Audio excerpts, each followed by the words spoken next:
Olá, meus amigos, tudo bem? Vamos começar mais um episódio do nosso Intríade. Esse episódio é daqueles especiais que a gente faz com uma palavra devocional, até porque a gente fez uma pesquisa entre os nossos queridos seguidores e uma das sugestões é que nós tivéssemos mais episódios também com essa proposta de trazer uma palavra devocional, de fé, para os nossos seguidores. Portanto, para você que é inscrito no canal, para você que nos segue nas redes sociais, a gente tem uma palavra especial de Deus para a sua vida.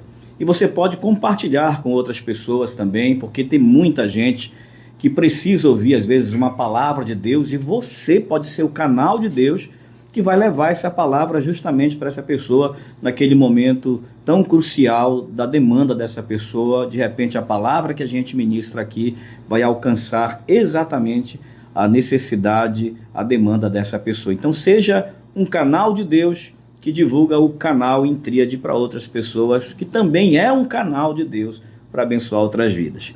Hoje eu quero conversar com você, baseado numa história bem interessante da Bíblia Sagrada. Eu amo os evangelhos, e Marcos narra uma história, entre os outros evangelistas, de uma mulher chamada Sirofenícia, que teve um encontro com Jesus. Está lá em Marcos, no capítulo 7, os versículos 24 em diante, que diz assim, vou pegar aqui a minha velha e boa Bíblia, tá?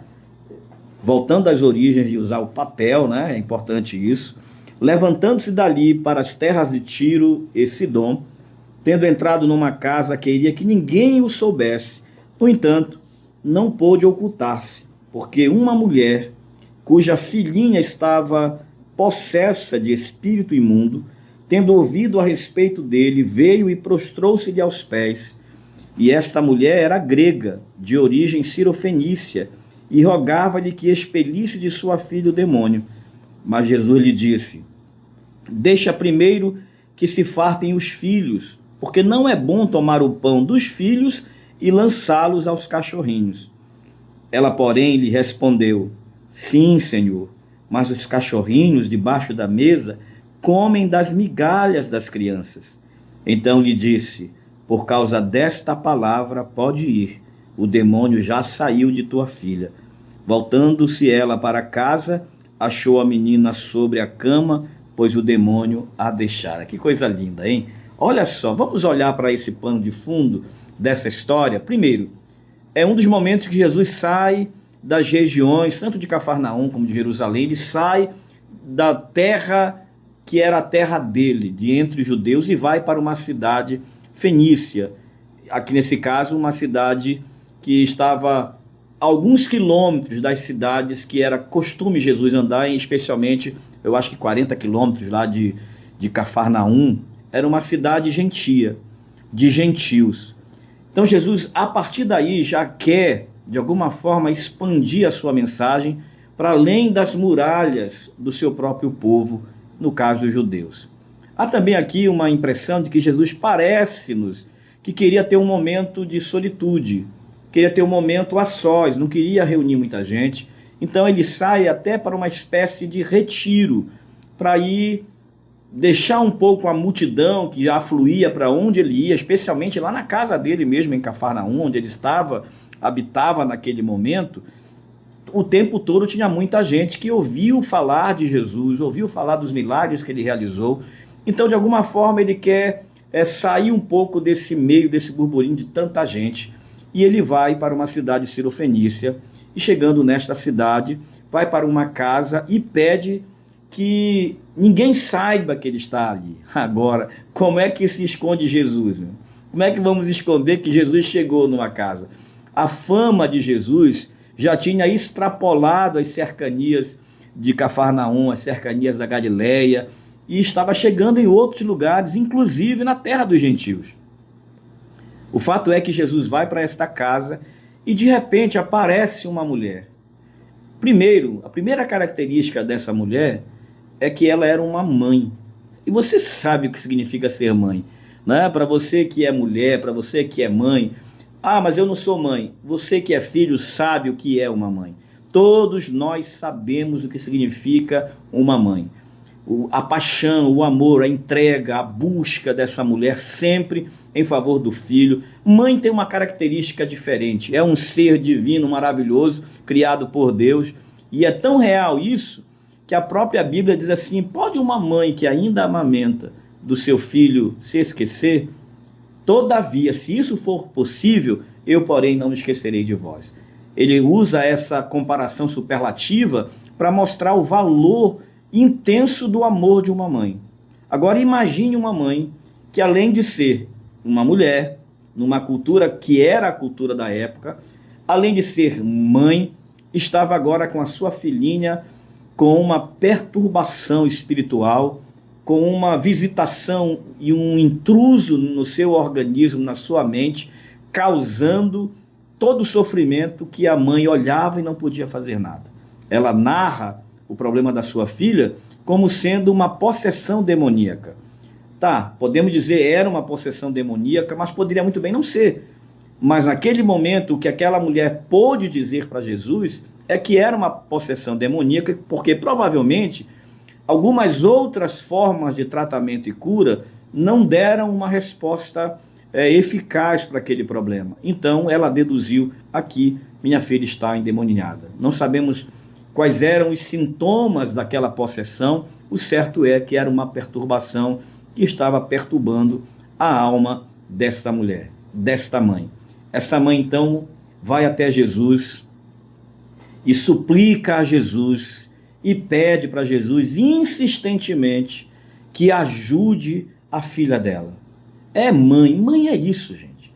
Mãe vai atrás de solução, vai atrás de cura, vai atrás de tratamento em favor do filho.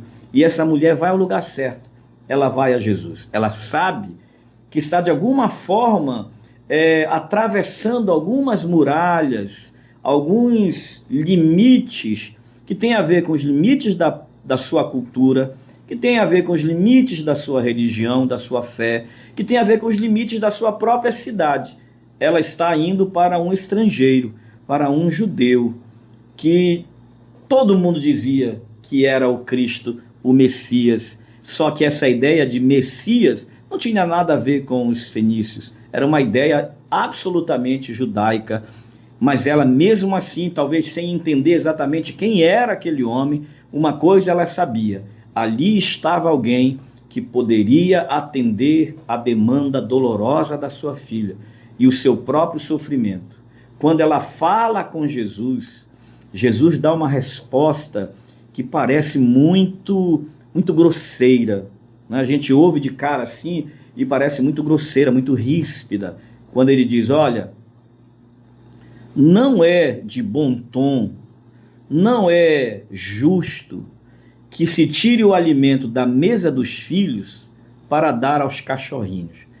Jesus, ainda mesmo usando essa expressão de forma um pouco mais incisiva, parecendo ríspida, ainda assim ele está minimizando, ele está ainda tentando não transformar aquela declaração em algo tão pesado, porque para os judeus, não pensamos em cachorrinhos como nós pensamos no dia de hoje, os nossos pets, que muitas vezes sobem até na cama dos seus donos e dormem com os seus donos. Para o judeu, o cão era sinônimo de doença, de transmissão de doenças, de pestes.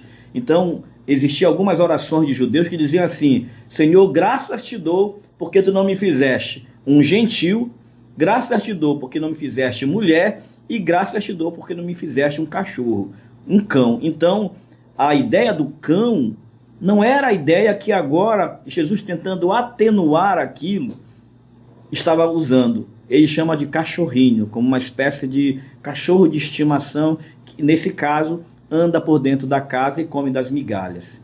Mas aquela mulher, porque mais uma vez eu vou dizer, esse programa, inclusive, Nico, devia ser no Dia das Mães, né? Porque essa mulher é uma mãe, Raimundo. E como é uma mãe, ela já sabe como lidar. Ela se humilha, ela diz assim: eu entendo, meu Senhor. E humildemente ela diz: mas os cachorrinhos podem comer das migalhas que caem das mesas dos seus senhores. Olha que coisa linda.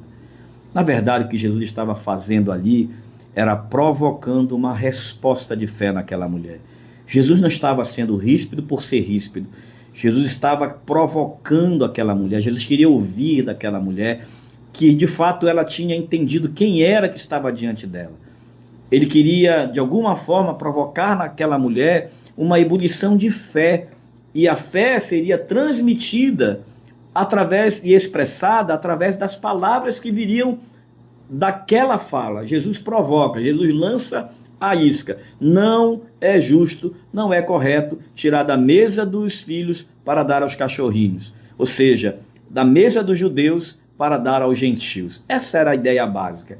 Mas ela diz, mas a gente pode comer das migalhas? Assim como os cachorrinhos comem das migalhas das mesas, a gente pode, eu tenho direito a pelo menos a migalha.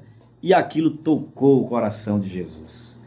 Tocou o coração do mestre e disse, mulher, esta tua palavra agora mudou tudo para ti. Quase como se ele estivesse dizendo, era exatamente isso que eu queria ouvir de você. Então foi o seguinte, você pode ir em paz, minha filha. Chama de filha, vá filha, vá. Tua filha já está liberta. E ela foi.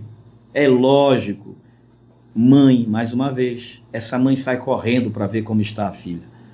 Ela sai correndo para ver se aquilo tinha acontecido e de fato, quando ela chega lá, a filha dela está totalmente livre, liberta.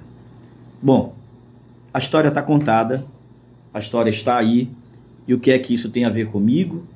E o que é que isso tem a ver com você? Primeiro, quais são os afetos que movem o teu coração ao buscar Jesus? O que é que move o teu coração a buscar Jesus? A gente sabe que tem muita gente buscando Jesus por interesses pessoais, às vezes por banalidades. Transformou-se a igreja se transformou nos últimos dias num lugar onde as pessoas vão para buscar prosperidade. As pessoas vão para buscar uma autossatisfação, não é? As pessoas estão em busca de Jesus para enriquecer, para largar as suas tendas, as suas casas, para comprar os seus carros, nessas promessas de prosperidade, e aí acabam buscando Jesus de forma errada. Aquela mulher tinha uma demanda legítima.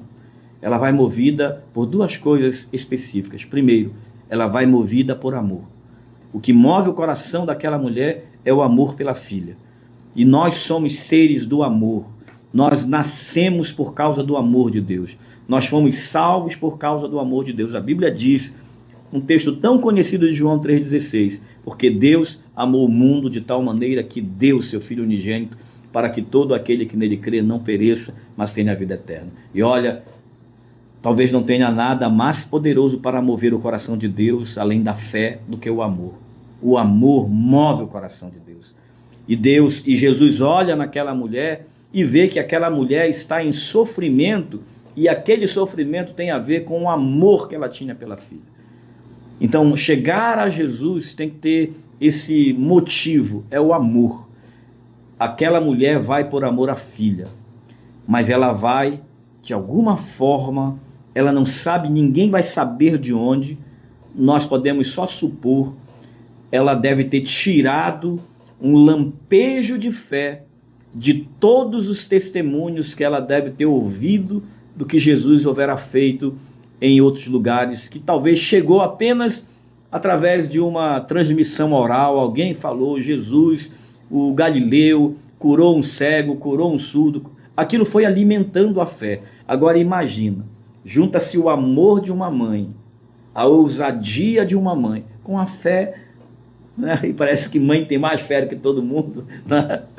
Juntou essas duas coisas, o amor e a fé, e a devoção. Aquela mulher se prostra diante de Jesus. Não existe outra forma de se chegar a Jesus. É por fé e por amor. Não sabemos quais são as demandas do teu coração. Se você tem ido a Jesus por causa das suas necessidades, das suas dores, ou pelas necessidades e dores de uma outra pessoa. Naquele momento, aquela mulher é uma intercessora.